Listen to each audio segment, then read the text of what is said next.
Okay, maneno yamekuwa mengi sana kuhusiana na mchezaji wa Simba Soa. Sasa bwana, kupitia katika kurasa wa Instagram umeshare video ambayo ikionyesha Mediali akifanya interview na klabu hiyo ya Simba ikimuelezea taarifa kuhusiana na Soa. Tumsikiliza Mediali anasema nini afu uweze kuelewa zaidi Soa hatia yake iko wapi katika klabu ya Simba, huku Soa akisema kwamba bado yupo katika mkataba wa Simba. Tumsikilize semaji la CAF. Ni kujuza tu, hii ni CF Media, usitembea katika YouTube channel yetu, kusubscribe, kutufollow, kushare na watu kwa klibu ili kupata taarifa zote zilizokuwa na ukweli na uhakika. Mijaki videographer, enjoy. Ya, ni kweli Jonathan Soa tulimsimamisha kutoka kwenye kambi yetu. Mwezi wa 3 tulisafiri kwenda Dodoma, kwenda kucheza na Dodoma Jiji. Tukiwa pale, tukiwa na Soa akaamrishwa atoke kambini na kurejea Dar es Salaam.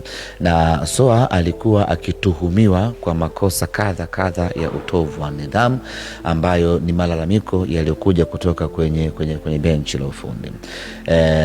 Baada ya pale akarejeshwa kutoka Dodoma, akarejea Dar es Salaam kusubiri taratibu za klabu ziweze kukamilika na hatimaye haki yake iweze kupatikana.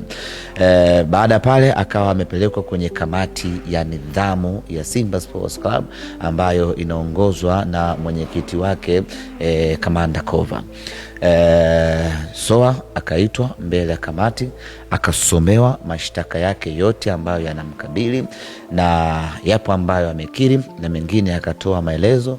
Na baada ya pale kamati ikajiridhisha ya kwamba mchezaji huyu ana makosa ya utovu wa nidhamu. Baada ya kujiridhisha huko akapewa adhabu. Adhabu ya kwanza ni faini, na adhabu ya pili ameamrishwa aende akafanye mazoezi na timu yetu ya vijana chini ya umri wa miaka 20.